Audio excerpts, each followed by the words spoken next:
Hello दोस्तों, आपका स्वागत है आपके अपने यूट्यूब चैनल जीके गुरुजी में। आज का जो टॉपिक अपने डिस्कस करने वाले हैं स्टैंडर्ड 10th का चैप्टर 1 हेरिटेज ऑफ इंडिया, जो काफ़ी अच्छा रहने वाला है। इसके अंदर हमने क्या क्या चीज़ डाली, इजी एक्सप्लेनेशन डाला है, बोर्ड प्रिपरेशन डाली है, इंपॉर्टेंट पॉइंट्स डाले हैं और जो चीज़ों को हम डिस्कस करेंगे उनके हमने फोटोज डाले हुए हैं, बिल्कुल डायग्राम सिस्टमेटिकली मैप के डायग्राम और एकदम ईजी वे में समझाने वाले, फुल एक्सप्लेनेशन मिलने वाला है। 100% की गारंटी है, आप भूलोगे नहीं। ठीक है, तो आज डिस्कस करते हैं हेरिटेज ऑफ इंडिया के बारे में। इसमें कुछ पॉइंट्स दिए हैं जिनका नीचे एक्सप्लेनेशन दिया है। हम डायरेक्ट पॉइंट्स डिस्कस करेंगे और पॉइंट्स को हम पढ़ने वाले चालू करेंगे। तो समझ गए। सबसे पहले हम बात करें, इंडिया भैया एक लैंड है जहां पे बहुत सारा कल्चर डेवलप हुआ है। इंडिया का बहुत पुराना कल्चर है, रीति रिवाज है भारत के। हमारे एशियंट इंडियन स्क्रिप्चर विष्णु पुराण, भाई इंडिया की लोकेशन की बात करें तो विष्णु पुराण में इंडिया की लोकेशन के बारे में बताया गया है। क्या बताया गया है कि भाई इंडिया एक ऐसा देश है जिसके नॉर्थ में हिमालय है और साउथ में इंडियन ओशियन है। याद रखना भाई, इंडिया का कल्चर कैसा है, बहुत पुराना है। इंडिया की लोकेशन के बारे में कहां बताया गया है, विष्णु पुराण के अंदर। इंडिया की क्या लोकेशन बताई गई कि इंडिया के नॉर्थ में हिमालय है, साउथ में इंडियन ओशियन है, इतना याद रखना है। फिर India is said that new descendant called Indians, जो इंडिया पे रहते हैं, जो इंडिया के डेसेंडेंट है, इंडिया के जो लोग रहते हैं उनको क्या कहा जाता है, इंडियंस कहा जाता है। फिर the people born in this land are known as Indian, और इसके अलग अलग नाम दिए गए हैं। एक भारतवर्ष दिया गया है, भारत खंड दिया गया है, जम्बूद्वीप दिया गया है, आर्यवर्त दिया गया है। ये चार नाम आपको याद रखने हैं। सबसे पहला भारतवर्ष, भारत खंड, जम्बूद्वीप और आर्यवर्त। इंडिया की लोकेशन कहां बताई गई, विष्णु पुराण में।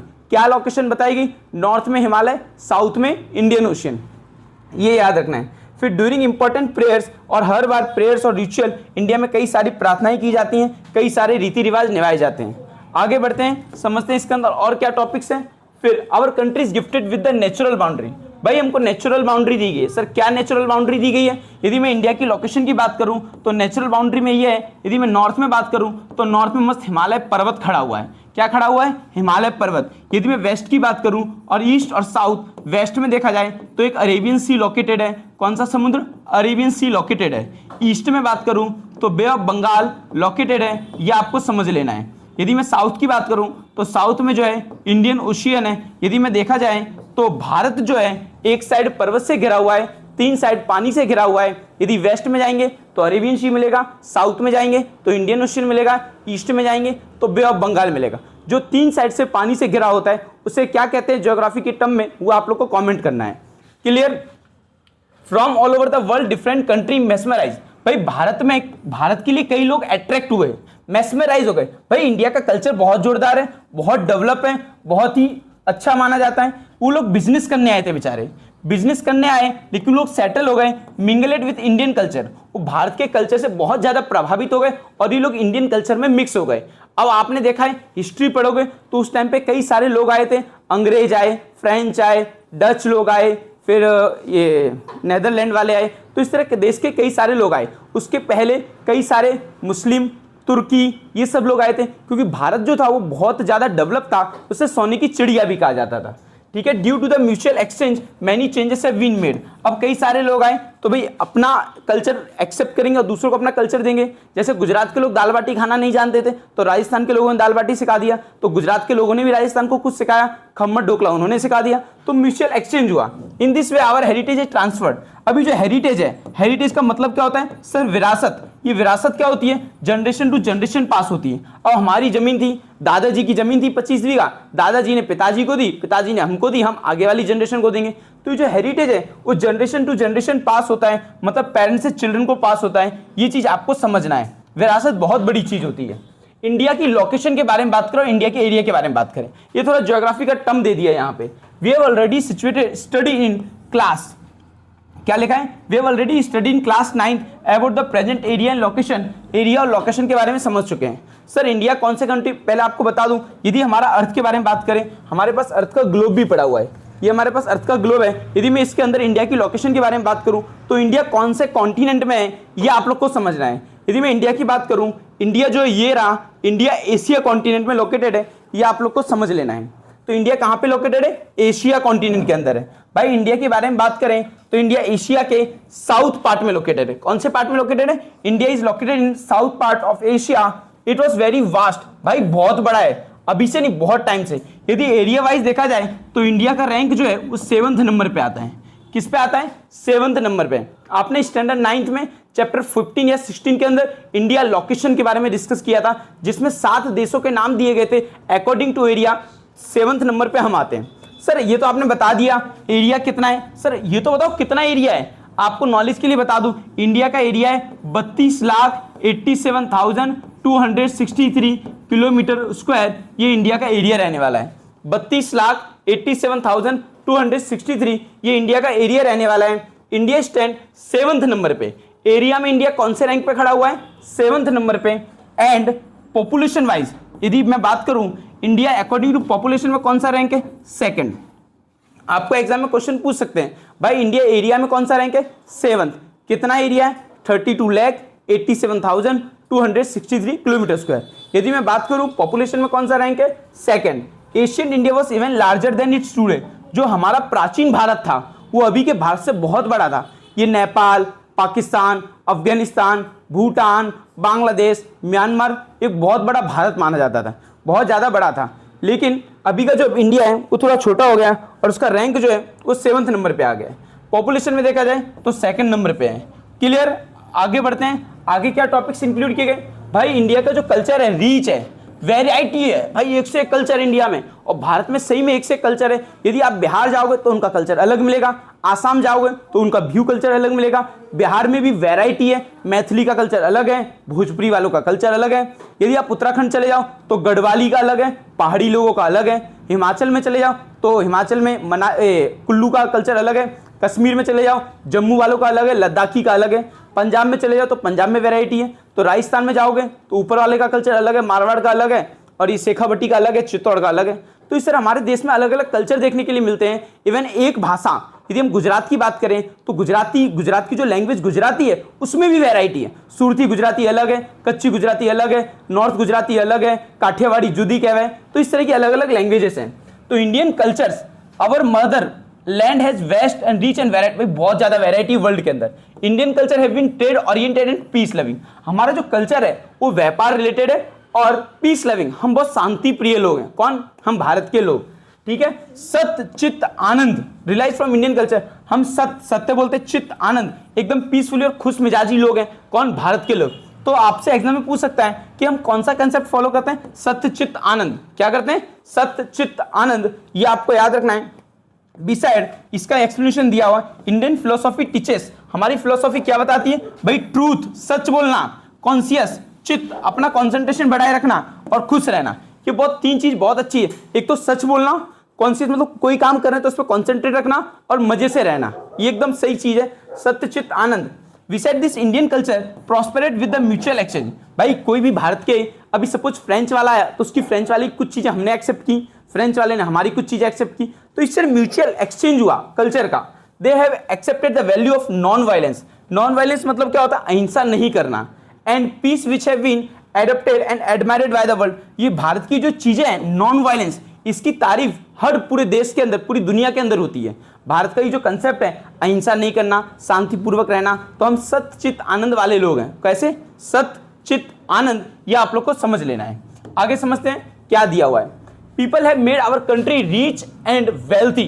भाई हमारे देश के जो लोग हैं उन्होंने हमें वेल्थी और रिच बनाया है विद देयर इंटेलेक्चुअल, अपनी अपनी क्षमता के हिसाब से, टैलेंट के हिसाब से, स्किल के हिसाब से। हमारे देश में कई सारे लोगों का जन्म हुआ जो एक से टैलेंटेड थे, जिसने हमारे इंडिया का कल्चर है वो बहुत रिच बनाया, बहुत उत्तम बनाया, गुड क्वालिटी का बनाया। सर क्या बनाया? Since the time of the Indus valley civilization. Sir ये इंडस वैली सिविलाइजेशन क्या है? ये कल्चर है जो भारत में आज से 5000 साल पहले इस दौरान हुआ था। 2500 बीसी से लेके 1750 बीसी। ये आपको याद रखना है। इसी टाइम पे भारत बहुत डेवलप था। और ये किसने किया था ये भी हम आगे डिस्कस करेंगे। भाई एक से एक वैरायटी है।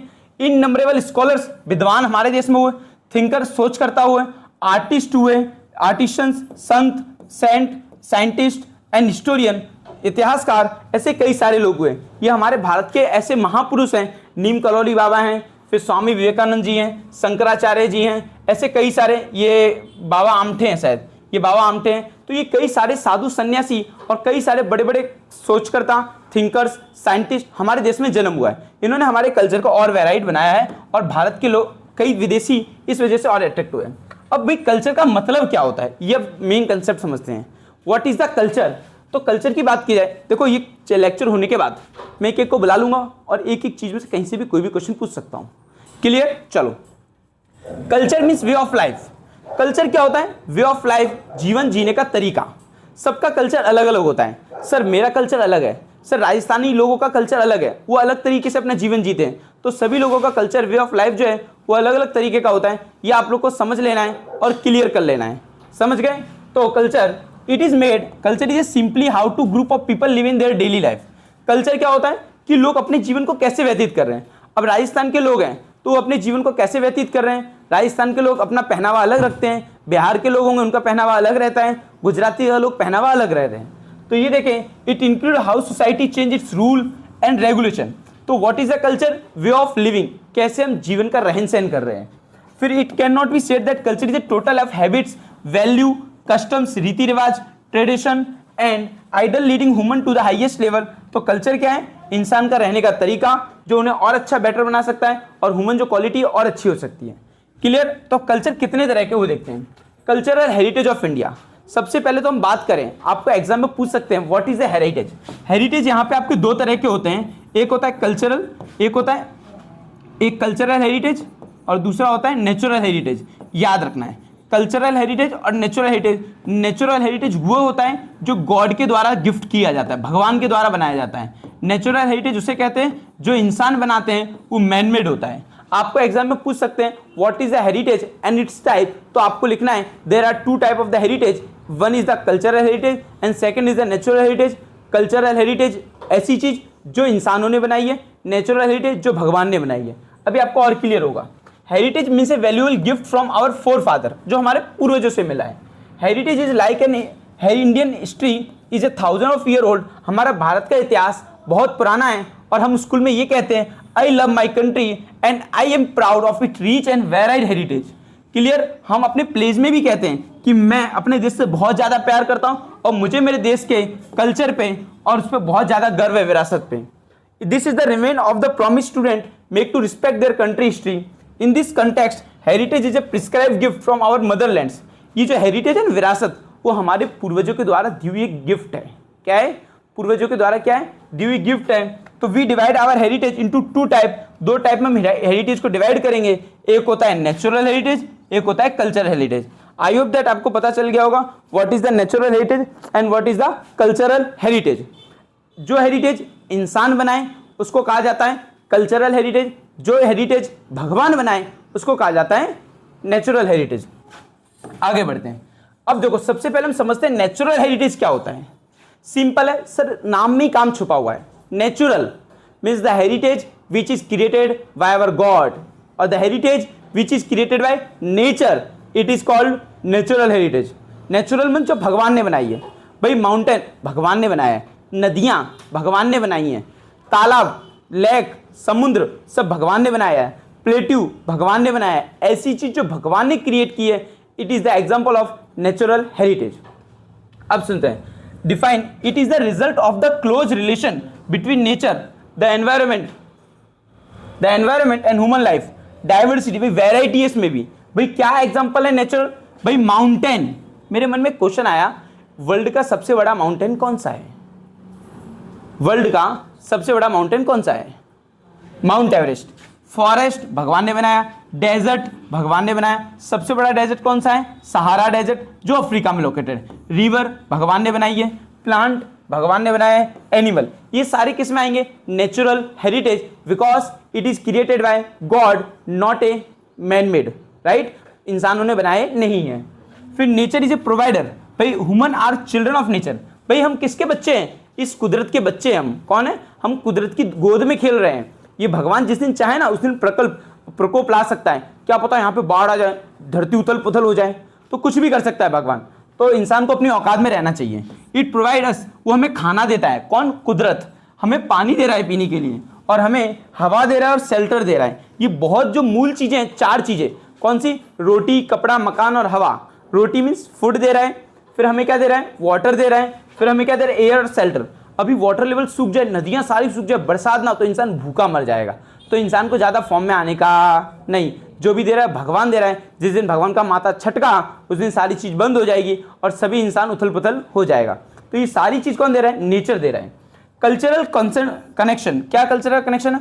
Our respect for nature is seen in ancient history. भाई हम पहले से सम्मान करते हैं किसका? कल्चर का। हम अभी भी आज भी पेड़ पौधे पूजे जाते हैं, हम आज भी गौ माता को पूजते हैं। तो भाई जो भगवान ने जो चीजें बनाई हैं उनकी पूजा करते रहोगे तो वो चीजें मिलती नहीं, और पूजा नहीं करोगे तो दिक्कत रहेगी। लाइक पंचतंत्र, पंचतंत्र की कहानियां, जातक कथाएं, ये किताबें एक स्टोरियां हैं। पंचतंत्र के अंदर जनरली एनिमल की कहानियां होती थी। ये जो पंचतंत्र नाम की किताब है, ये एक राइटर हैं, उन्होंने ये लिखी है, विष्णु शर्मा। ये पंचतंत्र के जो राइटर हैं वो कौन है? विष्णु शर्मा। और ये जातक टेल्स हैं, ये बुद्धिस्ट से रिलेटेड है। कौन से रिलेटेड है? बुद्ध लोगों से। इवन आवर क्लासिकल म्यूजिक, भाई हमारे म्यूजिक है उसमें भी हम भगवान की आराधना करते हैं। ट्रेडिशंस, मेडिसिन, कई सारी दवाइयाँ हैं जो वनस्पति से बनती हैं। Ayurveda, Unani, based are the natural cycle, ये सब किसके ऊपर डिपेंड है? नेचर के ऊपर डिपेंड है। सर क्या नेचर के ऊपर है? पंचतंत्र। फिर हम बात करें जातक कथाएं, फिर चाहे मेडिसिन की बात करनी हो, कोई भी चीज़ की बात करनी हो, चाहे हमारा क्लासिकल म्यूजिक हो, हमारे जो क्लासिकल म्यूजिक है, भारतनाट्यम, कुचिपुड़ी, कथक, कथकली, इन सब में भी हम भगवान की आराधना करते हैं। तो हमें नेचर को भूलना चाहिए नहीं, और सीरियसली नेचर की पूजा करनी चाहिए, और जितना ज़रूरत हो उतना ही नेचुरल रिसोर्सेज का यूज़ करना चाहिए। ठीक है, पता चला पानी का नल खोल दिया, चल ही रहा है, मम्मी 6 बजे उठ रही है, 6 बजे पानी आ गया, मम्मी 8 बजे उठ रहे हैं, अब पानी पता चला बहुत सारा पानी बह गया, तो भाई थोड़ा सा दर्द होना चाहिए कि यदि पानी टपक रहा है तो उसको बंद कर दो। क्योंकि हमारे भारत में ऐसे लोग भी हैं जिनको पानी नहीं मिलता, ऐसे लोग भी हैं जो बेचारे 1-1 किलोमीटर से पानी लाते हैं। तुम बहुत नसीब वाले हो कि तुमको भारत में जन्म मिला, और भारत में भी गुजरात में और पानी है। राजस्थान के कुछ लोगों से पूछो कहाँ से पानी ला रहे हैं, बिल्कुल लिमिटेड यूज़ करते हैं। अभी यही करो, एक काम करो, 10 दिन तुम्हारे घर पे पानी ना आए, फिर कैसे पानी के लिए तड़प जाते हो? नहाते भी नहीं हो कुछ लोग तो, हैं? पर पानी खत्म हो जाएगा, फिर टैंकर मंगाने पड़ते हैं। तो ये भाई पानी बहुत अमूल्य चीज़ है, तो इसको संभाल के यूज़ करो, क्योंकि आप लोग एजुकेटेड, आप लोग समझदार हो। ठीक है, पढ़ाने का मतलब यही होता है। भाई पहला लैंडस्केप, भाई कौन से लैंडस्केप की बात की जा रही है? यदि मैं बात करूँ, पता है लैंडस्केप पढ़े थे हमने टोटली 3 तरह के होते हैं। सर कौन से? प्लेन, क्या होता है? प्लेन। फिर क्या होता है? प्लेट्यू, क्या होता है? प्लेट्यू। फिर क्या होता है? माउंटेन। ये हमने ज्योग्राफी में पढ़ चुके हैं। क्लियर? अभी लैंडस्केप बनता कैसे है? Different shape of land create beautiful landscape. अलग अलग जमीन के टुकड़े ऊंचे नीचे हो जाएं तो एक बहुत सुंदर सीन बन जाता है, लैंडस्केप बन जाता है। The Himalaya are the most famous example.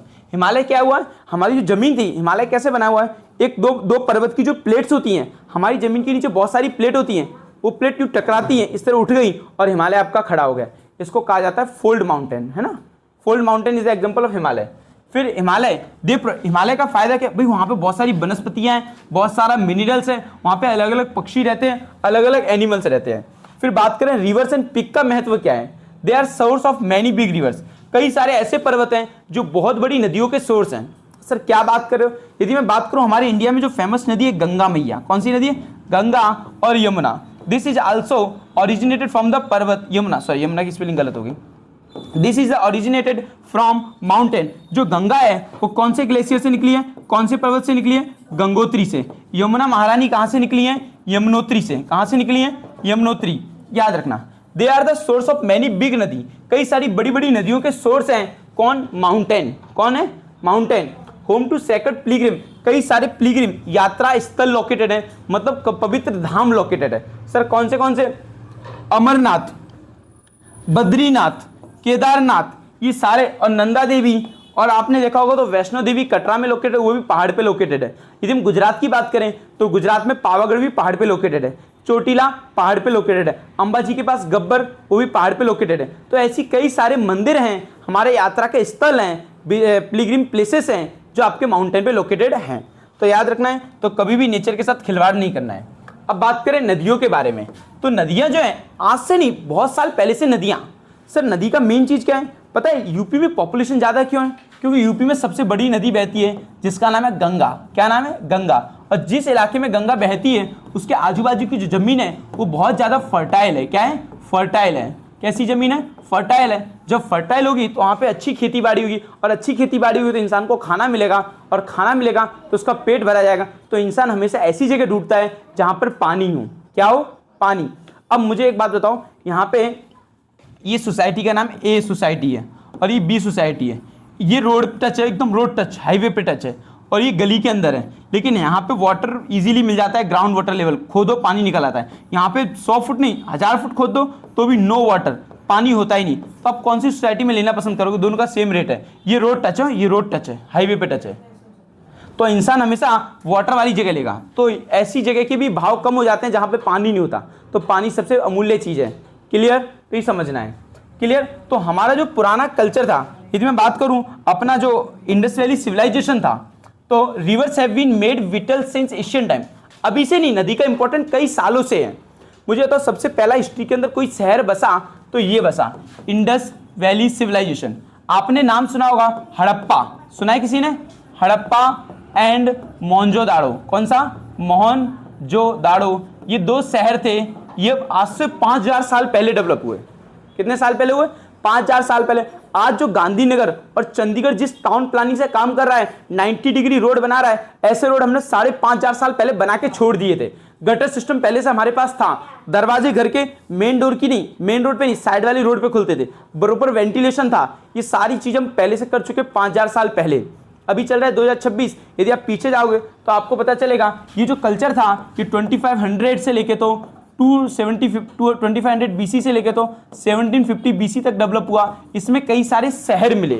कैसे सर, इनका कैसे पता चला? मोहनजोदाड़ो, लोथल, हड़प्पा, कालीबंगन, बनवाली, फिर रंगपुर, इस तरह के कई सारे शहर डेवलप हुए। तो सबसे जो बड़ा शहर है वो हड़प्पा है और मोहनजोदाड़ो है। अब मैं बात करूँ ये हड़प्पा के बारे में। ये हड़प्पा नाम का जो शहर था नहीं, रवि नदी के किनारे लोकेटेड है। सर ये रवि नदी कौन सी है? ये नदी जम्मू कश्मीर पंजाब में बहते हुए पाकिस्तान में जाती है। ये हड़प्पा शहर अभी पाकिस्तान में लोकेटेड है। कहाँ पे लोकेटेड है? पाकिस्तान में। ये जो मोहनजोदाड़ो है ये कौन सी नदी के किनारे? इंडस नदी के किनारे। आज के शहर तो नदी के किनारे बनते ही हैं, लेकिन आज से जो 5000 साल पहले जो शहर बने थे हड़प्पा और मोहनजोदाड़ो, ये भी नदी के किनारे डेवलप हुए थे। तो आपको क्वेश्चन पूछ सकते हैं कि हड़प्पा कौन सी नदी के किनारे लोकेटेड है? रवि नदी के किनारे। मोहनजोदाड़ो कौन सी नदी के किनारे लोकेटेड है? तो आपको इंडस नदी का याद रखना है। क्लियर? अब ये जो हड़प्पा है इसकी खोज कब हुई थी? 1921 में। इसकी खोज हुई थी 1922 में। ये शहर थे, लेकिन हमें 1920 के पहले पता नहीं था। जब गांधी जी ने पढ़ाई की थी तो उनको ये सब पढ़ाई में आया नहीं, क्योंकि उनका जन्म 1869 में हुआ था। तो ये जो चीज है 1921 में खोज हुई। आज से 105 साल पहले पता चला कि हमारे देश में ऐसे 5000 साल पहले भी एक शहर हो चुका है जिसका नाम हड़प्पा मोहनजोदाड़ो है। ठीक है, ऐसे 8 से 9 शहर मिले थे। कुछ भारत में मिले थे, तो अहमदाबाद में भी लोथल नाम का जगह है। लोथल एक पोर्ट का काम करता था, आगे डिस्कस करेंगे। क्लियर? तो मेजर रिवर कौन सी है भैया? गंगा है, यमुना है, नर्मदा है। Other have been difference influence Indian culture, अलग अलग कल्चर है। भाई नदी का काम क्या है? भाई हमें पानी देता है, ड्रिंकिंग के लिए देता है, फार्मिंग के लिए देता है, इलेक्ट्रिसिटी बनाने में काम करता है, ट्रांसपोर्टेशन के लिए यूज होता है। अब तो इतना इंडिया डेवलप हो चुका है, इंडिया इतना आगे आ चुका है कि नदी के थ्रू उनका वाटरवेज डेवलप किए गए। क्या डेवलप किए गए? वाटरवेज। गंगा में शिप चल रही है, बड़ी बड़ी जो नदियां, ब्रह्मपुत्र में शिप चल रही हैं, वो एक जगह से दूसरी के ट्रांसपोर्ट यूज किए जा रहे हैं। क्लियर?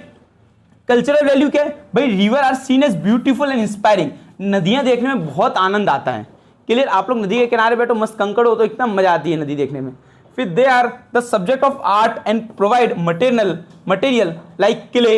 अब जो नदियां हैं वो क्या देती है? मटेरियल भी देती हैं, जैसे मिट्टी देती है, ईंट देती है। मतलब ईंट बनती किससे? मिट्टी से बनती है। वो मिट्टी देने का काम कौन करती है? नदियां। हाउस मेकिंग पॉट्स, कुछ भी घड़े बनाने हो या मिट्टी के कोई बर्तन बनाने हो तो उसका जो मिट्टी देती है वो कौन देती है? नदियां देती हैं। तो नदी है उसका बहुत ज़्यादा इंपॉर्टेंट है हमारी लाइफ में।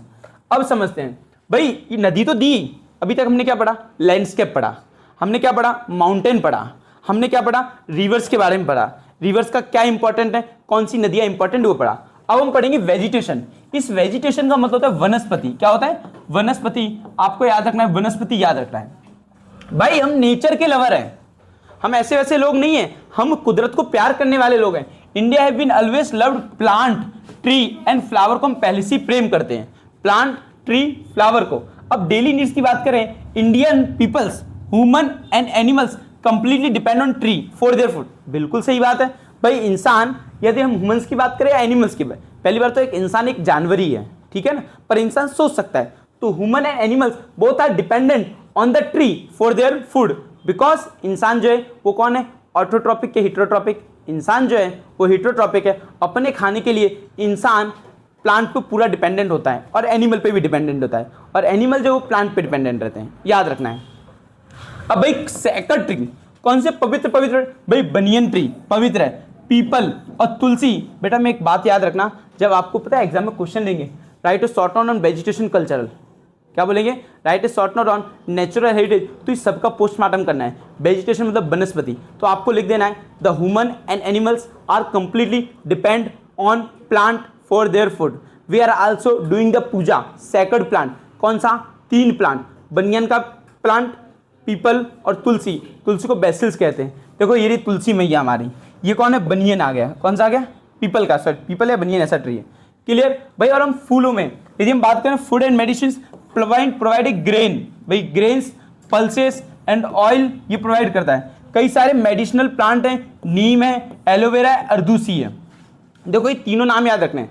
आपसे पूछा जाए कि भाई साहब एक काम कीजिए, सैक्रेड प्लांट का नाम बताइए, तो आपको बनियन, पीपल और क्या डालना है, बनियन, पीपल और तुलसी डालना है। आपसे पूछा जाए मेडिसिनल प्लांट कौन से हैं, तो आपको डालना है एलोवेरा, फिर नीम और अर्दूसी, ठीक है, अर्दूसी याद रख लेना, क्लियर। अब फ्लावर हमारे लिए कौन से फ्लावर प्रोवाइड करता है, लोटस, रोज एंड जास्मिन। ये जास्मिन है भाई सर, ये तो हमने देखा हुआ है ना।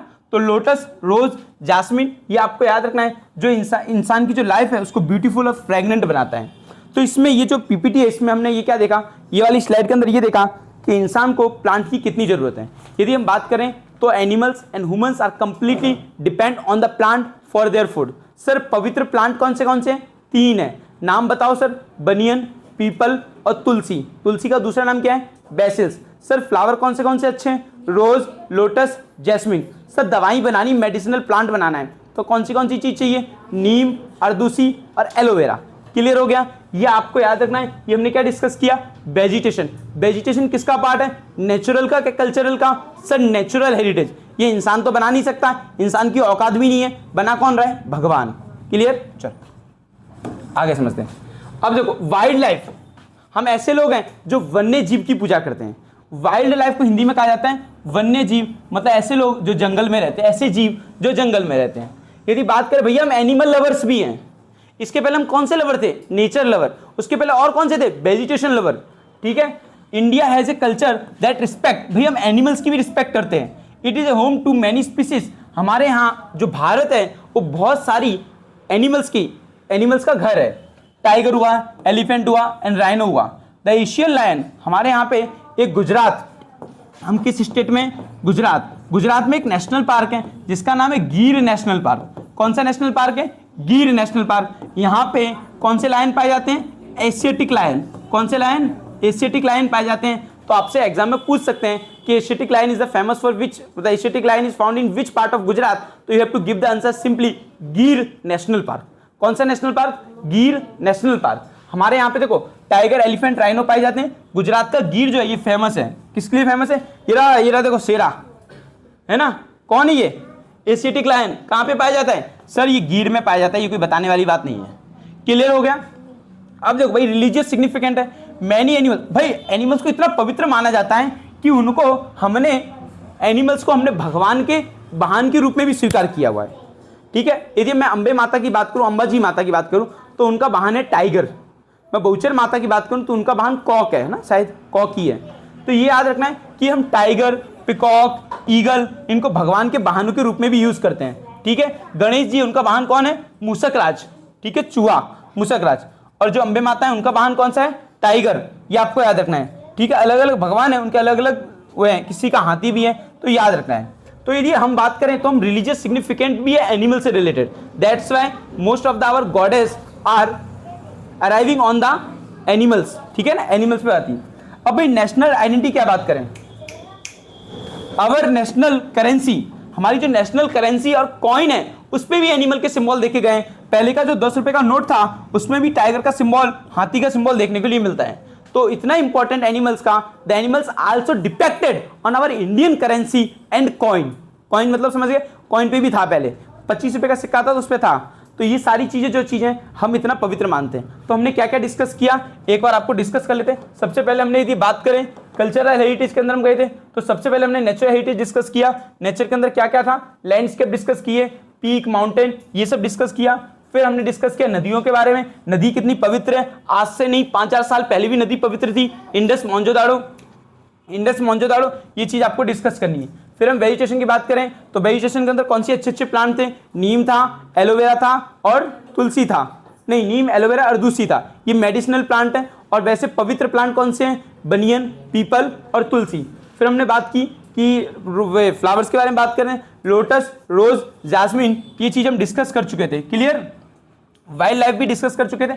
आगे बढ़ते हैं, अब आया है कल्चर हेरिटेज। भगवान का चैप्टर पूरा हुआ, अब इंसान का चैप्टर स्टार्ट हो रहा है, क्लियर। तो हमने भी कौन सा डिस्कस किया, अभी तक हमने नेचुरल हेरिटेज कंप्लीटली डिस्कस कर चुके हैं। अब हम जो डिस्कस करेंगे वो हम डिस्कस करेंगे कल्चरल हेरिटेज, इंसानों के द्वारा बनाया हुआ खेल, क्लियर, समझ गए। चला बता, ये आपको ध्यान रखना है। India has shared a diverse and rich heritage with the world. Definition बात करें, cultural heritage is A man made. Sir क्या है कल्चरल हेरिटेज, कौन सा है, जो इंसानों ने बनाया, याद रखना। इट इंक्लूड एवरीथिंग, क्या बोला, it include everything human have been created. भाई इसके पहले तो ये बताइए सर कल्चर हेरिटेज क्या है। Sir cultural heritage is the man made heritage. Cultural heritage include all the things which was created by my skill, जो मेरी स्किल और मेरे दिमाग से जो मैंने चीजें बनाई हैं सारी किस में डाली जाएंगी, कल्चर हेरिटेज। मेरे पास, इंसानों के पास दिमाग था तो इंसानों ने क्या किया, ताजमहल बना दिया। इंसान ने क्या किया, अपनी स्किल का यूज करके, अपने दिमाग का यूज करके जो चीजें बनाई हैं, they all are including natural heritage. और नेचुरल हेरिटेज को क्या कहा जाता है, मैन मेड हेरिटेज। ये आप लोग को समझना है, ठीक है। Culture heritage is a man made, it include everything human have been created receive through their wisdom. भाई हमें अपने बाप दादाओं से मिला है, वो चीज क्या हो गई, कल्चर हेरिटेज हो गई। हमने अपनी कला, अपना स्किल और अपनी टेक्निक शायद होगा, टेक्निक नहीं होगा, टेक्निक का यूज करके जो चीजें बनाई हैं, this all are the natural, नहीं कल्चर हेरिटेज होती है। क्या होती है, कल्चर हेरिटेज। अब देखो हमारी हिस्ट्री जो है वो कई साल पुरानी है, कितनी है, थाउजेंड ऑफ ईयर ओल्ड है। वेरियस ग्रुप लाइक आर्यन आए, कुशंस आए, हंस आए, पर्शियन आए, तुर्की आए, अरब आए, मुगल आए, ब्रिटिशर्स आए, फ्रेंच आए, ये सभी लोग भारत के अंदर आए थे अलग अलग टाइम पे। आपको इनका सीक्वेंस याद रखना है। अब क्या हुआ, कल्चर का एक्सचेंज हुआ। Indian culture become rich and through the exchange and blending this different caste and tribe. ये देखो अलग अलग प्रजाति के लोग हैं, देखो है ना, अलग अलग जातियों के लोग, अलग अलग पहनावा है। तो कोई है ना किसी के कल्चर पे हंसता है, कैसा ये तो कैसा करते हैं, है ना, अरे ये तो कैसे, मतलब अलग अलग कल्चर है सभी का, है ना। तो कोई किसी के कल्चर पे हंस नहीं सकता, सबका अलग अलग कल्चर रहता है, ठीक है। जब मैं छोटा था तो मैं ऐसा करता था, इसलिए। अब सुनो, आर्ट एंड आर्किटेक्चर की बात करें, क्या क्या आर्किटेक्चर है। Asian root, the people of India have contribute to global culture since pre historic period. हमारे 5000 साल पहले एक शहर बसा जिसका नाम क्या था, इंडस वैली सिविलाइजेशन। भाई आज से हम इनकी पूजा नहीं कर रहे हैं, आज से नहीं कर रहे, हम कई सालों से एनिमल्स की पूजा कर रहे हैं, कई सालों से हम प्लांट की पूजा कर रहे हैं, कई सालों से हम वर्ड्स की पूजा कर रहे हैं। क्या क्या कर रहे हैं वो देखो।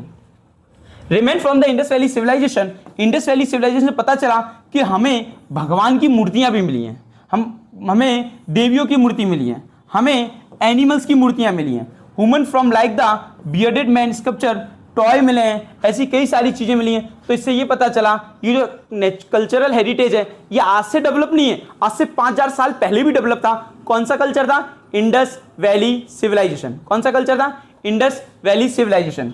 अब बात करें मौर्य टाइम पे भी हुआ, सिग्निफिकेंट इंटरफेक्ट इट इंक्लूड बुलक और लायन फिगर। देखो बुलक और लायन फिगर से उन्होंने इन्वर्टेड लोटस में एक चीज बनाई थी फ्रॉम द मौर्य एरा, जो उनका मौर्य में जो था, मौर्य टाइम पे वहां पे लायन और बुलक का यूज करके इन्होंने एक राजगद्दी बनाई थी। Statue of Gautam Buddha in meditation, Gautam Buddha का स्टेचू भी है, गौतम बुद्ध का क्या है, स्टेचू है। जैन तीर्थंकर के स्टेचू है, इलोरा की गुफाएं, मतलब कई सारी चीजें आज से काफी टाइम से डेवलप हुई हैं। तो ये जो है ये किसका पार्ट है, ये आपका लोथल है, इंडस वैली सिविलाइजेशन है। क्या है, इंडस वैली सिविलाइजेशन। और ये जो है ये इलोरा केव है। कौन सी केव है, इलोरा केव्स। कौन सी केव है, इलोरा केव्स। ये कहाँ पे लोकेटेड है, ये आपके महाराष्ट्र में लोकेटेड है। कहाँ पे लोकेटेड है, महाराष्ट्र के औरंगाबाद में लोकेटेड है। कहाँ पे है, महाराष्ट्र का औरंगाबाद। ये आपको चैप्टर 4 में आने वाला है, इलोरा केव्स, ये आपको समझ लेना है। तो हम आज से नहीं, आपको काफी टाइम से यूज कर रहे हैं ये हिस्ट्री, ये काफी टाइम से आर्किटेक्चर चीजें हम यूज कर रहे हैं और बना रहे हैं। तो आपको सारा इतिहास लिख देना है, सारी चीजें लिख देनी है, ताजमहल, कुतुब मीनार, सब कुछ इसमें लिख देना है, कोई दिक्कत वाली बात नहीं। सब नेचुरल नहीं, कल्चरल हेरिटेज है सारा, ठीक है ना, क्लियर। अब देखो important structure, heritage include physical building. भाई हेरिटेज के अंदर क्या आएगा? फिजिकल बिल्डिंग आएंगे, भाई महल आएंगे, स्तूपा आएंगे। सर ये स्तूपा क्या है? अब मैं आपको स्तूपा के बारे में बता देता हूँ। स्तूपा कुछ नहीं है, गौतम बुद्ध जो थे, बुद्धिस्ट जो बुद्ध धर्म के थे गौतम बुद्ध, तो गौतम बुद्ध की बॉडी का कोई भी पार्ट, ये बाल है ना गौतम बुद्ध का, ये गौतम बुद्ध जी का बाल लिया, बाल मिल गया, उस बाल को जमीन पर रख दिया और उसके ऊपर एक मड़ी बना दी, इस तरह की, इस तरह की, इसको मड़ी कहते हैं, ऊपर रख के बना दिया, उसको कह दिया स्तूपा। पैक, बस आज वो जो घूमा यूं टच करो बस। क्या बोला? जो कोई भी बॉडी पार्ट या कोई भी उनका एविडेंस, ये बाल हो या उनका नाखून हो, कुछ भी हो, उसको रख के उसके ऊपर एक मड़ी बना देना, उसको कहते हैं स्तूपा। क्या कहते हैं? स्तूपा। और सबसे फेमस स्तूपा है ये वाला, सांची का स्तूपा। कौन सा? सांची का स्तूपा। ये लोकेटेड है भोपाल के पास, एमपी में, रायसेन जिले में पड़ता है। मैं जाके आ चुका हूं यहां पे। कौन सा? सांची का स्तूपा, याद रखना है। भोपाल रायसेन डिस्ट्रिक्ट में पड़ता है। भोपाल बड़ा शहर है इसलिए मैंने आपको नाम बताया, उसके पास 40 किलोमीटर दूर है रायसेन, वहां पे ये पड़ता है। सांची का stupa is one of the famous stupa.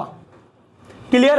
अभी टेम्पल, मंदिर, अब मंदिर के एग्जांपल तो आप अच्छी तरह जानते हो, तिरुपति बालाजी, द्वारका, जगन्नाथपुरी, ये सब जानते हो। भाई मॉस्क, मस्जिद, 2.5 दिन का झोंपड़ा अजमेर वाला, जामा मस्जिद दिल्ली वाली, ये सब आप जानते हो। फिर फोर्ट, किले, सर किले कौन नहीं जानता? जयपुर का किला, आमेर का किला, कालीगांव का किला, है ना, वो किला ही है ना। कालीगांव का क्या हुआ है? कल्चरल हेरिटेज है, ठीक है। गेट्स, गेट भी है, Buland Darwaza, India Gate, this all are the example of cultural heritage. Historical sited freedom, Shanti Niketan. ये शांति निकेतन क्या है? ये आपका शांति निकेतन है। शांति निकेतन आश्रम है। सर किसका ये आश्रम है? शांति निकेतन जो है वो रविंद्रनाथ, कौन? रविंद्रनाथ टागोर, रविंद्रनाथ टागोर का आश्रम है, जो कि वेस्ट बंगाल के अंदर लोकेटेड है। कहां पे लोकेटेड है? बंगाल के अंदर, याद रखना। सर ये शांति निकेतन है क्या? हाँ। सर ये क्या है? अरे ये तो अपने बापू का आश्रम है, गांधी जी का आश्रम है। कौन सा है? गांधी का आश्रम है, गांधी जी का आश्रम है। ये कहां पे लोकेटेड है? ये अहमदाबाद में लोकेटेड है। अहमदाबाद, ये कहां पे? सर ये अहमदाबाद एक जगह है जो गुजरात में है। कहां पे? गुजरात में अहमदाबाद नाम का एक सिटी है, वहां पे ही लोकेटेड है गांधी जी का आश्रम, याद रखना, ठीक। शांति निकेतन बंगाल, ये शांति निकेतन रविंद्रनाथ टैगोर का आश्रम है, रविंद्रनाथ टैगोर रहते थे यहाँ पे, इसलिए कई जगह शांति निकेतन देखने के लिए मिलेगा। और सांची का स्तूप भी आपको समझा दिया। अब भाई क्या काम करता है ये देखते हैं। इंडियन डिस्कवरीज, इंडिया की अलग अलग लैंग्वेज है, स्क्रिप्ट है, जीरो की खोज भारत ने की, मैथमेटिक्स, एस्ट्रोनॉमी, लिटरेचर, रिलीजन, इसमें सब में इंडिया ने बहुत ज़्यादा काम किया हुआ है। आगे बढ़ते हैं, समझते हैं और चीज़। अब देखो भाई क्या क्या कल्चरल साइट थी, ये याद रखना, ये मैंने आपको वीडियो मतलब पीपीटी में बताया।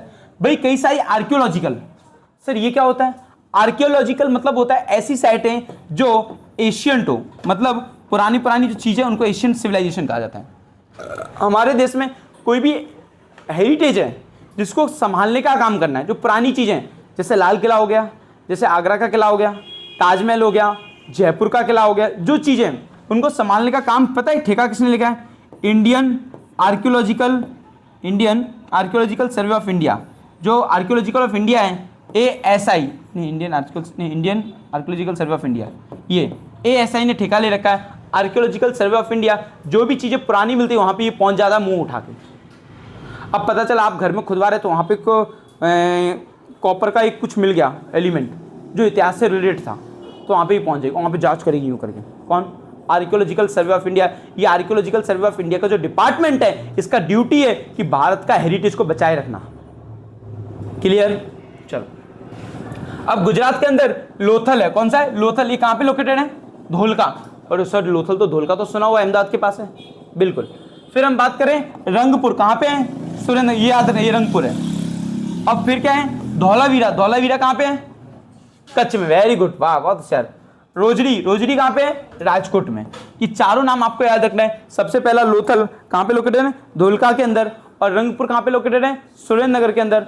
और ये वाला अपना रोजड़ी कहाँ पे लोकेटेड है? राजकोट के अंदर। और धौलावीरा कहाँ लोकेटेड है? कच्छ के अंदर। ये चार नाम आपको याद रखना और एग्जाम में लिखना है, एग्जाम में आ भी सकता है, ठीक है। ये क्या है? Archaeological site of Gujarat. क्या है? Archaeological site of Gujarat. आपको याद रखना है चारों चार नाम, धौलावीरा कच्छ में, फिर रंगपुर सुरेंद्रनगर में, लोथल धोलका में, और ये अपना रोजड़ी राजकोट में। क्लियर? याद रहेगा। चलो अब समझते हैं आगे। अब भाई पिलग्रिम प्लेसेस भी हमारे यहाँ, तो पवित्र स्थान, देखो जरूरी नहीं कि यही नाम याद रखो, अपने दादा दादी से पूछ लें कहाँ कहाँ घूम के आए वो लिख देना, आंसर राइट है, ठीक है ना। अब विक्ट्री टावर वडनगर, अरे ये वडनगर तो अपने मोदी जी का है गाँव, वहाँ पे विक्ट्री टावर खड़ा है। कौन सा टावर? Victory tower. फिर किसने बनवाया था? ये अशोक ने बनवाया था। वडनगर सॉरी विक्ट्री टावर जो है ना वडनगर में, और एक स्टोन पत्थर से इंस्क्रिप्शन अशोक ने बनवाया था जूनागढ़ के अंदर। कहाँ पे बनवाया था? जूनागढ़। कुछ नहीं, ये स्टोन इंस्क्रिप्शन मतलब क्या होता है, एक पत्थर लिया, उस पर करोत के कुछ नाम वाम लिख दिया, बोले राजा महान था, तुम अच्छे थे, ये सब अच्छा लिख दिया, और स्टोन इंस्क्रिप्शन कह दिया। पत्थर पे काम किया गया, पत्थर पे करोत करोत के लिखा गया। अभी ध्रुव ठाकुर सर हमारे यहाँ भी पत्थर पे करोत करोत के मेरे पापा का नाम प्लेट डाला हुआ है, वो भी स्टोन इंस्क्रिप्शन है, ठीक है ना। तो स्टोन इंस्क्रिप्शन कहाँ पे बनवाया? अशोक ने जूनागढ़ में। कहाँ बनवाया? जूनागढ़ में। कहाँ पे बनवाया? जूनागढ़ में। और विक्ट्री टावर कहाँ पे है? वडनगर में। कहाँ पे? वडनगर। लेकिन इंडिया लेवल में पूछा जाए, विक्ट्री टावर चित्तौड़गढ़ में भी है, जिसको हम कीर्ति स्तंभ कहते हैं, ठीक है, लेकिन वडनगर का याद रखना है। अब भाई टेम्पल की बात करें, मोढेरा का सन टेम्पल। कौन सा टेम्पल? मोढेरा का सन टेम्पल। महसाणा में कई बार आप पिकनिक पे गए। हटी सिंह का टेम्पल, ये हटी सिंह का टेम्पल पता है कहाँ है? अपने अहमदाबाद के अंदर साईं बाग है, वहाँ पे नमस्कार सर्कल, ऐसा हाथ जोड़ो सर्कल है, नमस्कार सर्कल। उस नमस्कार सर्कल के आगे जाओ, माधुपुरा का खांचा है, उसके पहले हटी सिंह का डेरा है, जैन लोगों का मंदिर है ये, हटी सिंह का डेरा, ठीक है। तो ये हटी सिंह का टेम्पल, हटी सिंह का डेरा कहते हैं। फिर गेट ऑफ चापानेर, ये कहाँ पे सर? ये अपने पावागढ़ के पास है। रुद्र महल है, कहाँ पे? सिद्धपुर में। भाई पॉइंट लिख लेना, गेट ऑफ चापानेर, रुद्रपुर। फिर सेकिंग टावर, सेकिंग टावर मतलब झूलता मीनार, ये लोकेटेड अहमदाबाद में। उसी के पास कांकड़िया जाओगे तो वहाँ के लोकेटेड है झूलता मीनार, मैंने देख चुका हूँ। देखो हटी सिंह का डेरा याद रखना, हाँ झूलता है, हटी सिंह का डेरा है वो याद रखना। फिर झूलता मीनार याद रखना। फिर रुद्र महल है सिद्धपुर का याद रखना। चापानेर का किला याद रखना। ये सारे वडनगर का विक्ट्री टावर याद रखना। स्टोन का इंस्क्रिप्शन मतलब पत्थर पर कोरदवाया हुआ अशोक का जूनागढ़ वाला याद रखना। क्लियर? इनको नोट्स बना लें, समझना। अभी तालाब कौन से हैं? 2 तालाब बहुत फेमस हो गए। एक मनसर लेक है, ये पता है मीनल देवी ने बनवाया था। मीनल देवी कौन थी? सिद्धराज जयसिंह की मम्मी थी। क्या थी? मम्मी, मीनल देवी। मनसर लेक कहाँ पे? वीरम गांव में। और शास्त्रीलिंग लेक कहाँ है? पाटन के अंदर। इस शास्त्रीलिंग जो लेक है, इसके आजू जो इसके बाउंड्री पे 108 शिव टेम्पल बने हुए हैं। कितने? 8। कौन सा लेक? शास्त्रीलिंग लेक पाटन और मनसर लेक वीरम गांव, याद रखना है। 2 तालाब के नाम याद रखने। आपको मैं पूछ सकता हूँ, आपका एग्जाम में आ सकता है, मैच ऑफ फॉलोइंग 100% आएगा कि मनसर लेक कहाँ पे है, तो आपको आंसर क्या देना है? वीरम गांव। शास्त्रीलिंग लेक कहाँ पे? पाटन मंसर देना है। समझ गए? चलो, रिलीजियस रॉयल साइट सिद्दी सैयद की जाली, अरे सर ये तो लाल दरवाजा में है। और लाल दरवाजा कहाँ पे? अहमदाबाद में है। तो ये सिद्दी सैयद की जाली कहाँ पे? अहमदाबाद में। जामा मस्जिद कहाँ पे? अहमदाबाद में। फिर राजमहल वडोदरा में। तो कोई फोटो दी है, ये राजमहल है। सर ये राजमहल किसका है? ये गायकवाड़ फैमिली का है। किसका है? ये जो है, अब मैं थोड़ा और डिटेल में चला जाता हूँ। ये गायकवाड़ फैमिली थी ना, गायकवाड़ राजा, उनकी परिवार का है। ये महल जो वडोदरा में लोकेटेड है। कहाँ पे लोकेटेड है? वडोदरा में। इसका नाम पता है क्या है? लक्ष्मी विलास पैलेस। क्या नाम है? लक्ष्मी विलास पैलेस इसका नाम है। सर थोड़ा हिस्ट्री क्या समझ नहीं आया, गायकवाड़ कौन? अब मैं आपको थोड़ा सा हिस्ट्री में ले जाता हूँ। जो महाराज शिवाजी महाराज थे वो पेशवा थे, पेशवा उनके आगे चला। आप लोगों ने शायद सीरियल वीरियल देखते होंगे। तो जो मराठा थे ना, 4 पार्ट में डिवाइड हो गए। सर कौन से पार्ट में डिवाइड हो गए, जरा वो बताओ। यदि मैं बात करूँ तो अभी और हिस्ट्री आएगा। पेशवा की बात करें, ये लोग है ना 4 पार्ट में डिवाइड हो गए, और कैसे डिवाइड हुए वो जरा देखते हैं। यदि मैं इनकी बात करूँ तो पहले नंबर पे इनके डिवाइड हुए सबसे पहले ये लोग, क्या नाम है? सिंधिया। कौन से? 4 वंश टूटे, सिंधिया। फिर थे सेकंड नंबर पे होलकर। कौन थे? होलकर। थर्ड नंबर पे थे गायकवाड़। कौन थे? गायकवाड़। फिर गायकवाड़। और फोर्थ नंबर पे थे ये, क्या नाम था? पेशवा थे, क्या नाम थे? पुणे में कौन राज करते थे? भोसले या पेशवा? पेशवा समझते, चलो पेशवा, ठीक है। पुणे का नाम याद नहीं आ रहा। ये 4 पार्ट में डिवाइड हुए। ये मराठा 4 पार्ट में टूटे ना, तो इन्होंने क्या किया कि अब इनको 4 वंश हो गए। इन्होंने कहा हम पूरा महाराष्ट्र पे क्या रूल करेंगे। ये भारत के अलग अलग भाग में फैल गए। तो अब याद रखना कहाँ कहाँ पे ये 4 मराठा जाके बस गए। ये जो सिंधिया थे ना, ये ग्वालियर में बस गए, ग्वालियर एमपी में है। ये होलकर जो थे ना, ये इंदौर में बस गए, इंदौर एमपी में है। ये गायकवाड़ है ना, ये वडोदरा में बस गए। और पेशवा थे नहीं, पुणे में थे, पुणे या महाराष्ट्र। ग्वालियर का एयरपोर्ट का नाम भी यही है, राजमाता सिंधिया। इंदौर के एयरपोर्ट का भी नाम है रानी अहिल्याबाई होलकर। ये रानी अहिल्याबाई होलकर वही है जिसने सोमनाथ मंदिर बनवाया था, मेन वाला। मतलब बाजू में सोमनाथ गए होंगे ना आप लोग, तो सोमनाथ का बड़ा मंदिर तो है, पर उसके बाजू में एक और मंदिर है, जो गया हो उसने देखा होगा, छोटा सा ही है, अंदर अंदर जाते हैं उसके अंदर, भोजन धर्मशाला के सामने। तो याद रखिए 4 वंश हुए। तो ये जो था ये लक्ष्मी विलास पैलेस था। मैं ये ग्वालियर का महल भी देख के आया, इसका नाम है जयविलास पैलेस। और जो ग्वालियर के भी राजा है ना, ज्योतिराव आदित्य सिंधिया, वो अभी मोदी जी के साथ मंत्री बने हुए हैं, राजकुमार।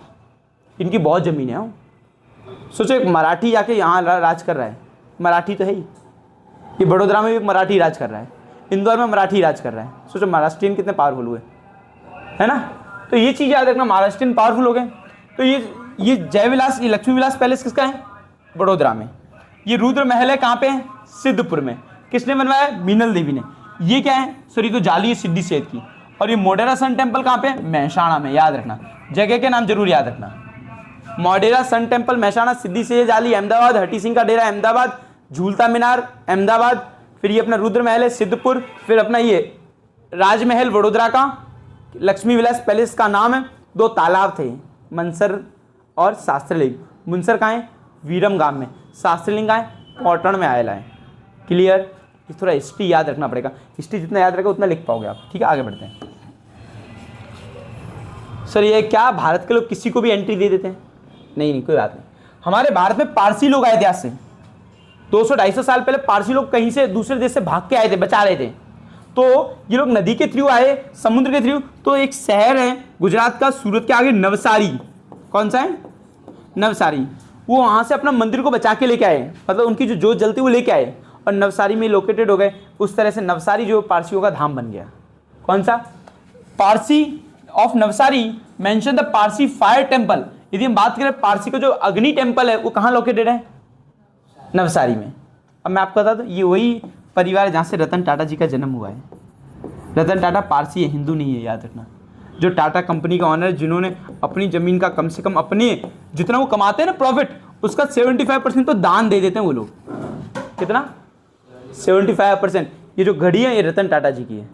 टाइटन, फास्टैग, सोनाटा, फिर कोई भी ब्रांड ले लो, रतन टाटा जी का बहुत पैसा है। टाटा उनका खुद का है, भारत बेंच उनका खुद का है। तो ये रतन टाटा जी हैं, ये इसी परिवार के हैं। तो आपको याद रखना, पारसी जो थे वो अपनी अग्नि लेके आए थे। कहाँ पे आए थे? नवसारी में। तो पारसियों का जो अग्यारी है वो कहाँ पे है? नवसारी में। याद रखना, ये भी, इनको भी हमने जगह दी रहने के लिए। ठीक है, और ये भारत के लोग हो गए। अब देखो भाई हैविंग रिलीजियस इंपॉर्टेंट प्लेस है। यदि बात करें द्वारकाधीश, द्वारका में। फिर शारदा पीठ, जगत गुरु शंकराचार्य, ये द्वारका के। आप में से कई लोग द्वारका गए तो उसके बाजू में शारदा पीठ बनी हुई है। जो द्वारका गए होंगे, द्वारका मंदिर, तो वहाँ पे ना ऐसा लोकेटेड होगा, ये इस तरह का, ये द्वारका का ही है, शारदा पीठम। तो आप द्वारका जाओगे, सुदामा सेतु साइड जाओगे ना, तो ये शारदा पीठ बनी हुई है। फिर भाई सोमनाथ मंदिर, भाई 12 ज्योतिर्लिंग में सोमनाथ, ये रहा सोमनाथ। ये नहीं, सोमनाथ का फोटो ही नहीं है इसमें भी, ये अंबाजी है सोमनाथ। फिर अंबाजी नॉर्थ गुजरात, अंबाजी। भाई अंबाजी कौन से डिस्ट्रिक्ट में आई हुई है? बनासकांठा में, पालनपुर में।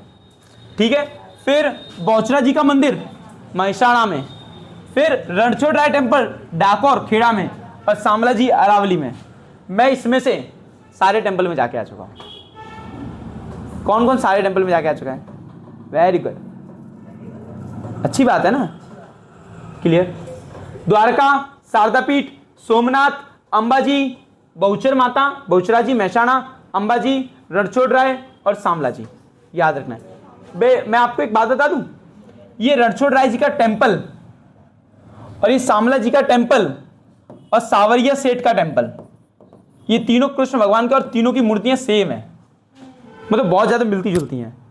डाकोर के भी वो काले हैं, सांवले हैं थोड़े, सावलिया के भी सांवले हैं और रणछोड़ राय के भी सांवले हैं। ये तीनों बहुत पवित्र धाम, ये दो तो बहुत पवित्र माने जाते हैं, क्योंकि भगवान कहाँ से आए थे? भगवान आपके द्वारका से आए और यहाँ पे बस गए। ये तीनों से चारों, द्वारका के, रणछोड़ राय के, सावलिया सेठ चित्तौड़गढ़ और सांवला जी अरावली में। आप लोग उदयपुर जाओगे तो बीच में सांवला जी पड़ता है, चले जाना। मेन हाईवे से 500 मीटर दूर भी नहीं है, सावलिया के दर्शन करके आना सांवला जी के। और उदयपुर से और आगे जाओ, चित्तौड़ हाईवे जाओ तो वहाँ पे भी 20 किलोमीटर अंदर है, कौन? सावलिया सेठ, उनके दर्शन करके आना। और यदि बड़ोदरा साइड जाओ ना कभी, तो डाकोर घूम के आना। ठीक है, बड़ोदरा साइड। क्लियर, ज़्यादा दूर नहीं डाकोर, 2 घंटे में पहुंच जाते हैं अहमदाबाद से। अब मेले के बारे में बात करें, क्या क्या मेले लगते हैं भी हमारे यहाँ। सर काइट फेस्टिवल पापा लेके जाते हैं रिवर फ्रंट पे। Sir Kankaria carnivals, kite festival Kankaria carnivals, Polo forest, kite festival Kankaria carnivals, Tanariri festival Vadnagar, ये वही वडनगर है मोदी जी का गांव, याद रखना। और नॉर्थन डांस फेस्टिवल मोढेरा में भी मेला भरता है, और रण उत्सव कच्छ में होता है, देख लो। अरे कच्छ नहीं देखा तो कुछ नहीं देखा, ऐसा कौन कहता है? अमिताभ बच्चन इसका ब्रांड एम्बेसडर है। कौन है? बहुत प्रचार किया अमिताभ बच्चन ने इसका। अमिताभ बच्चन। कौन सा? रण उत्सव, तानारीरी फेस्टिवल। ये तानारीरी, देखो ये तानसेन की मूर्ति बनी हुई, देखो ये दिख रही है आपको, ये तानसेन है। कौन है? तानसेन। 2 बहनें थी, एक का नाम था ताना, एक का नाम था रीरी। उसके ऊपर से ये ओरिजिनेट हुआ वडनगर में तानारीरी महोत्सव, याद रखना है। फिर रण उत्सव, अरे काइट फेस्टिवल, कांकरिया कार्निवल, ये सब तो आपको याद रहेगा ही रहेगा, कोई दिक्कत है नहीं। तो हमारा देश फेस्टिवल भी मना रहा है, मंदिरों के दर्शन भी कर रहा है, वनस्पति को भी पवित्र मान रहा है, सब कुछ कर रहा है। ठीक है, चलो आगे बढ़ते हैं। अब समझते हैं आगे की चीज। भाई जैन और बुद्धिस्ट का क्या है वो समझो। देखो tourist place Jain and Buddhist explain, यदि हम समझें तो वडनगर, तारंगा हिल्स ये जैनों का है, खंबालिया ये जैनों का है, ये अलग अलग जैन और बुद्धिस्ट की जगह है। और सीन सचेस और हिंदुओं की भी जगह है, जैसे कोटेश्वर और सामला जी। भाई कोटेश्वर क्या है? ये रहा कोटेश्वर। सर अपना अहमदाबाद में लोकेटेड है कोटेश्वर, वो छोटा कोटेश्वर है। जो असली कोटेश्वर है वो कच्छ में लोकेटेड है, कच्छ के लास्ट बॉर्डर पे लोकेटेड है कोटेश्वर, जिसको कहा जाता है नारायण सरोवर। क्या कहा जाता है? कोटेश्वर कच्छ में लोकेटेड है, ये कच्छ। और ये जो है, यदि मैं ये बात करूं तो ये कौन सी डांग है? ये ढांक, ये ढांक केव। कौन सी केव है? ये ढांक केव है, जो राजकोट में लोकेटेड है, याद रखना। कौन सी केव? ढांक केव, राजकोट में। ये सामला जी सेट है। ये जगाड़िया जैन तीर्थ है, जो कहाँ लोकेटेड है? महसाणा में लोकेटेड है, जगाड़िया जैन तीर्थ, याद रखना, जगाड़िया जैन तीर्थ। और याद रखना है ये सामला जी, ये ढांकी केव, राजकोट और कोटेश्वर। ठीक है, आगे बढ़ते हैं और समझते हैं। भाई मेले आ गए, थोड़े मेले याद रख लेना, कुछ मत याद रखना। मेले और मेले कहाँ लगते हैं, एकदम इजी तरीका है। सर मोढेरा, महसाणा। सर मोढेरा का मेला कहाँ भरता है जरा बता दो। मोढेरा का मेला महसाणा में भरता है, बहुचर माता का मेला भी महसाणा में भरता है, सामला जी का मेला भी अरावली में भरता है। जहां मंदिरों को वहीं तो भरेंगे, तो अपने फेमस मंदिर हैं। ठीक है, अरे भादरवी पून अंबाजी, अंबाजी का मेला भरता है ना, कई लोग पैदल पैदल जाते हैं अंबाजी मेला भरने, 5 मई पूनम भरने। फिर भवनाथ का मेला, ये बहुत फेमस है, ये गिरनार में लोकेटेड है, जिसमें बाबा आते हैं, पुराने पुराने गुफाओं में से बाबा निकलते हैं, जूनागढ़ गिरनार में लगता है। कि 5 के नाम याद नहीं होंगे आपको, जगह कहाँ पे? बहुचर माता महसाणा में, अंबाजी बनासकाठा में। क्लियर? मोढेरा महसाणा, बहुचर माता महसाणा, सामला जी में, भादरवी पून का अंबाजी मेला और भवनाथ का मेला गिरनार में। ये याद रखना, आपको एग्जाम में पूछ सकते हैं कि भवनाथ का मेला कहाँ लगता है, तो मेजर फॉलोइंग में गिरनार जूनागढ़ दिया होगा। अंबाजी का मेला कहाँ लगता है? अपने बनासकाठा के अंदर लगता है। बहुचर माता का मेला कहाँ लगता है? महसाणा में। मोढेरा का कहाँ पे लगता है? महसाणा के अंदर। और भवनाथ का मेला गिरनार में, याद रखना। क्या आपको इतने याद नहीं होंगे? ये देखो मोढेरा का मेला भरा हुआ है, ये देखो ये सामला जी का मेला भरा हुआ है। क्लियर? चलो आगे बढ़ते, 15 मेले याद रखने अपने को। अब सुनो, तरनेतर का मेला, ये बताओ, इस तरनेतर की कहानी सुनाता हूं मैं तुमको अच्छी। ये तरनेतर का मेला है ना, ये थानगढ़ नाम का एक जिला, थानगढ़ नाम का तालुका है। क्या है? तालुका। और तरनेतर नाम का गांव है, जिला सुरेंद्रनगर लगता है। इसमें पता क्या होता है, बताता हूं मैं तुमको। आप लोगों से चैप्टर पढ़ा हो नहीं पढ़ा, मैंने चैप्टर पढ़ चुका था छोटे में। तरनेतर के मेले के अंदर है ना, लोग है ना वो घेड़ियों पहन के जाते हैं और छाता ले लेते हैं, ब्लैक और ऐसा कुछ छाता ले लेते हैं। ये जो मेला है इसमें इनकी सगाइयाँ होती हैं। ये मेले के अंदर यदि कोई अनमैरिड है लड़की तो ब्लैक या रेड पहनती है, और मैरिड हो तो रेड पहनती है, ऐसा कुछ है उनका। तो ये तरनेतर का मेला है ना, थानगढ़ में लगता है और सुरेंद्रनगर में लगता है, जो कि भादरवा के पहले वीक में लगता है, भाद्रपद के। ये याद रखना, तरनेतर का मेला कहाँ लगता है? सुरेंद्रनगर। अभी तरनेतर का मेला तुमको अटेंड नहीं करने का है, हाँ 10-12 साल बाद करना तरनेतर के मेले में। मुझे गारंटी है तरनेतर का मेला सबको याद हो गया होगा और सुरेंद्रनगर भी याद हुआ होगा। ठीक है, बढ़िया देव फेवर, ये बढ़िया फेयर जो है ना, ये मुसलमानों का वो माना जाता है त्यौहार। फिर नेकलंग फेयर, ये कोलिक भवनगर में है, याद रखना। तो माधवपुर का मेला ये पोरबंदर में लगता है। सिर्फ माधवपुर का मेला क्या है बताता हूँ। ये पता है पोरबंदर से एक बहुत फेमस जन थे, सुदामा जी थे। कौन थे? सुदामा किसके वो थे? कृष्ण के दोस्त थे। तो ये हर साल माधवपुर एक जगह पड़ती है, माधव का मेला भरता है। माधव मतलब कृष्ण, जो कृष्ण भगवान है उनकी शादी होती है रुक्मणी के साथ। रुक्मणी के साथ किसके साथ होती है? रुक्मणी या रुक्मणी के साथ। तो माधवपुर जो मेला है जो पोरबंदर में लगता है, वहां पे रुक्मणी की शादी होती है कृष्ण भगवान के साथ। और बौठा का मेला जो है वो धोलका में लगता है, अहमदाबाद में, यही अहमदाबाद में, जहाँ पे दो नदियाँ मिलती हैं। तो आपको याद रखना, ये तो याद नहीं रहेगा मुझे पता है, ये भी याद नहीं रहेगा आपको। तन्नेतर का मेला सुरेंद्र नगर, माधवपुर का मेला पोरबंदर में। क्या होता है? इसमें शादी होती है कृष्ण भगवान की रुक्मणी के साथ। ये देखो इस तरह का मेला भरा जाता है। अपनी किंजल देवी भी आती गाना गाने के लिए, ठीक है। ये माधवपुर देखो, माधवपुर गेट पोरबंदर गुजरात। इस साल था 27 से 31 मार्च, जाना हो तो चले जाना। ये तन्नेतर का मेला देखो, मेला भरा जाता है, ठीक है। अभी जो माधवपुर का मेला है इसमें 27 से 20 मार्च हुआ है। इस माधवपुर के मेले में कृष्ण भगवान की शादी होती है, कृष्ण की शादी होती है देवी रुक्मणी के साथ, ठीक है। तो ये चीज याद रखना, थोड़ा इसके ऊपर ले लेते हैं। देखो clear, legendary second marriage of Lord Krishna Devi Rukmini के साथ होती है। और the fair serve as major national symbol, Ek Bharat श्रेष्ठ भारत का दर्जा दिया गया माधवपुर मेले को। सर ये माधवपुर मेला है कहाँ पे? पोरबंदर में। क्या काम होता है इसके अंदर? कृष्ण भगवान की शादी रुक्मणी के साथ होती है। भाई तन्नेतर का मेला कहाँ होता है? सर सुरेंद्र नगर में। बौठा का मेला कहाँ पे होता है? अहमदाबाद में, धोलका के पास। क्लियर, ये आपको याद रखना है। और माधवपुर और तन्नेतर का मेला इतना याद हो गया। चलो आगे बढ़ते हैं। अब सुनो, मीरा जातर ये एक मुसलमानों का मेला होता है। फिर डांग दरबार, ये कहाँ पे है? सर ये डांग दरबार है ना, इसमें ना आदिवासी लोगों का होता है डांग दरबार। ये डांग दरबार हो रहा है जिसमें कई सारे आदिवासी लोगों का भी कल्चर बहुत जोरदार होता है। मेरा एक दोस्त था आदिवासी, वो लोग है ना, वो बड़े बड़े पता नहीं कैसे कैसे डांस करते हैं, उस पे लकड़ियों पे नाचते हैं। तो वो लोग होते हैं। अब गोल, ये बहुत अच्छा है, गोल गधेड़ा मेला। बताता हूँ गोल गधेड़ा मेला क्या होता है। इसको गोल नहीं गोड़ बोलना चाहिए था। सुनना, ये बहुत जोरदार है। डांग दरबार डांग में लगता है। अब गोल गधेड़ा मेला पता है क्या होता है? ये है ना दाहोद में लगता है। कहाँ पे लगता है? दाहोद में, दाहोद जिला पड़ता है। वहाँ पे क्या होता है, एक बड़ा चौक होता है। उस चौक के अंदर एक बड़ी सी बम्बू होता है, इतना बड़ा बम्बू। उस बम्बू को 20 फुट ऊंचा ले जाया जाता है। 20 फुट है ना, मिठाई बांध दी जाती है, गुड़। क्या बांध दिया जाता है? गुड़। और उस बम्बू पे पूरा घी लगा दिया जाता है। क्या लगा दिया जाता है? घी। और उसमें पुरुषों को दे दिया जाता है कि तुम्हें इसके ऊपर चढ़ना है। फिर चपड़ चपड़ के चढ़ते तो पीछे से धोखे पड़ते हैं उनको। हाँ, पीछे से डंडा मारते हुए गधे की तरह उनको चढ़ना होता है। जो जल्दी चढ़ जाए वो विनर हो जाता है उसमें। मतलब एक बम्बू होता है लंबा सा, उस बम्बू के अंदर ऊपर मिठाइयाँ लगाई दी जाती है।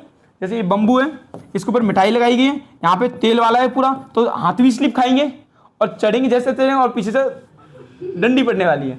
तो ये जो है गोल गधेड़े की तरह चढ़ना होता है। देखो द डोंकी टाइटल क्यों दिया पता है? To win young man must endure the painful, मतलब दर्द सहन करके उस मिठाई को नीचे लाना है। दर्द सहन करके उस बम्बू पे चढ़ के, like metaphorical the stubborn beating donkey, जिस तरह हम गधे को मारते हैं उस तरह वहां पे इंसान को मारा जाता है और इंसान को अपनी रेस जीतनी होती है। ये होता है। कार्तिक पूनम का मेला सोमनाथ में लगता है। भंगुरिया फेयर ये छोटा उदयपुर में लगता है, याद रख लेना। इतने मेले हैं। ये देखो ये अपना दिया है, ये गोल गधेड़ा में, देखो हीरा बम्बू दिख रहा है, देखो ये हाथ इसके स्लिप खा रहे हैं, देखो ये होता है। ये कहाँ पे लगता है? अपने दाहोद में लगता है, घराडाग में। चलो ये आ गया भाई। इंडिया में लैंड कई सारे लोग आए, इंडिया में द्रविडियंस आए, तो आपको ये सब याद रखना है ये चीज़ें। इंडिया में द्रविडियंस लोग भी आए हैं, क्लियर। तो इंडिया में द्रविडियंस लोग भी आए थे, इंडिया में द्रविडियंस लोग आए। अभी द्रविडियन कहाँ से आए, कैसे आए? Because India was the prosperous and made rich. भाई भारत बहुत महान था, तो कई सारे फॉरेन लोग माइग्रेट हो गए। Proof, migrate of country of melting pot of different ancestor, कई सारे लोग आए। तो द्रविडियन की बात की जाए, while Dravidian is the oldest, हमारे सबसे पुराने जो निवासी वो कौन है? द्रविडियन है। ये आप लोग को समझना है, सबसे जो पुराना है वो कौन है? द्रविडियन है। द्रविडियन भारत में आए। अब समझते हैं, ये जो इंडस वैली सिविलाइजेशन थी ना, उसको डेवलप करने का श्रेय द्रविडियन को जाता है। किसको जाता है? जो सबसे पहली सभ्यता थी इंडस वैली सिविलाइजेशन, उसको डेवलप जाता है द्रविडियन को। और जो आपका वो है क्या नाम है, वैदिक जो था वेद को डेवलप जाता है आर्यंस लोगों को। कई सारे आए। ये माना जाता है ये सबसे बहुत पुरानी प्रजाति है। ये हापसी लोगों की बात की जा रही है। किसकी बात की जा रही है? हापसी नेग्रोइड। ये अफ्रीका से आए, बाया बालूचिस्तान। इनका फिजिकल ट्रेड, ये बहुत काले थे रंग के, इनके कर्ली हेयर थे और छोटी हाइट के थे, 4 से 5 फुट इनकी हाइट रहती थी। किसकी? हापसी और नेग्रोइड्स लोगों की। आगे बढ़ते हैं, इनका फोटो था। ये हो गए एस्ट्रोलॉइड्स। कौन से लोग? ऑस्ट्रेलिया के नहीं, एस्ट्रोलॉइड्स। ऑस्ट्रोलॉइड्स ये कहां से आए सर? ये साउथ ईस्ट एशिया से आते हैं और इनको निषाद कहा गया। क्या कहा गया? निषाद। अब आपसे एग्जाम में पूछ सकते हैं what is the name of Australoids? ये NI, निषाद। ठीक है। अभी कैसे थे? इनकी भी काले कलर की स्किन थी, देखो काले हैं कि नहीं है। ब्रॉड हेड, ये देखो माथे का कपाड़ कितना ऊंचा है, देखो ब्रॉड हेड था, माथा ऊंचा था। फिर फ्लैट नोज, चपटी आंख नाक, देखो चपटी नाक दबी हुई, फ्लैट नोज। फिर एंड शॉर्ट हाइट, हाइट में कैसे थे? बटके थे। कैसे थे? बटके थे। और दे आर द एंकेस्टर, ऐसा माना जाता है कि इनमें से 4 जातियों का जन्म होता है, 3 जातियों का। एक कोल, अरे विराट कोहली वाली कोल नहीं हो, हाँ मुंडा, ये मुंडा जाति अभी भी है। कहां पे है ये मुंडा जाति? झारखंड के अंदर मंत्री बने मुंडा जाति के लोग। और हमारे देश के राष्ट्रपति भी कौन है? आदिवासी, संथाल कम्युनिटी से आती है, कोई गलत नहीं है। मुंडा एंड खासी, ये खासी लोग रहते हैं मेघालय के अंदर और मुंडा रहते हैं झारखंड के अंदर। ठीक है। They were skilled in making, ये कलाकार हैं भाई मिट्टी वाली चीजों बनाने में, weaving cotton cloth and heal depth religious flame. और इनका बहुत ज्यादा भगवान में भरोसा है, तो ये क्ले वर्क से एंगेज हैं और इससे एंगेज हैं। किससे? ये वेविंग वर्क, वेविंग कॉटन मतलब बुनकर काम से एंगेज हैं। तो भाई किसके बारे में डिस्कस किया? एस्ट्रोलॉइड। एस्ट्रोलॉइड को क्या कहा जाता है? निषाद कहा जाता है। तो ये कहाँ से आए थे? ये आपके आते हैं साउथ ईस्ट एशिया से आते हैं और माइग्रेट हो जाते हैं। भारत में इनको 3 पार्ट में डिवाइड किया गया, कोल, मुंडा और खासी। खासी लोग कहाँ रहते हैं सर? मेघालय में। कोल लोगों का पता नहीं, कोल और मुंडा झारखंड में रहते हैं। सर ये कैसे होते हैं? सर इनका हेड है ना बहुत चौड़ा होता है।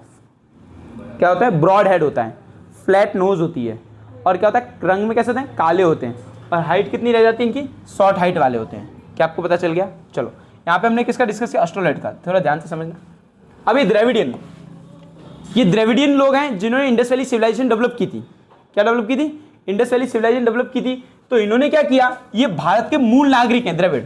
द्रविड़ पता है 4 लोग आते हैं, हमारे भारत के 4 लोग आते हैं साउथ इंडिया में, जो मोस्ट 4 लैंग्वेज बोली जाती हैं। भाई मुझे बताओ 4 कौन सी लैंग्वेज साउथ में बोली जाती है? साउथ के अंदर 4 लैंग्वेज बहुत मेन है, वो बोली जाती है। तमिल, तेलुगु, कन्नड़, मलयालम। क्या बोला? तमिल, तेलुगु, कन्नड़, मलयालम, ये बहुत मेन इंपॉर्टेंट है भाई। ये मूल नागरिक हैं भारत के।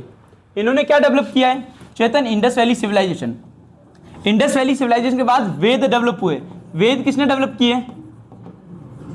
आर्यन ने। किसने डेवलप किए? आर्यन ने। और इंडस वैली सिविलाइजेशन किसने डेवलप की? द्रविड़ ने। अब सुनना, direct designer of stone is civilization, creator of Mohenjo-daro. देख लो ये लिखा है, मोहनजोदाड़ो कल्चर के क्रिएटर किसको माना जाता है? द्रविडियन को। किसको माना जाता है? द्रविडियन को।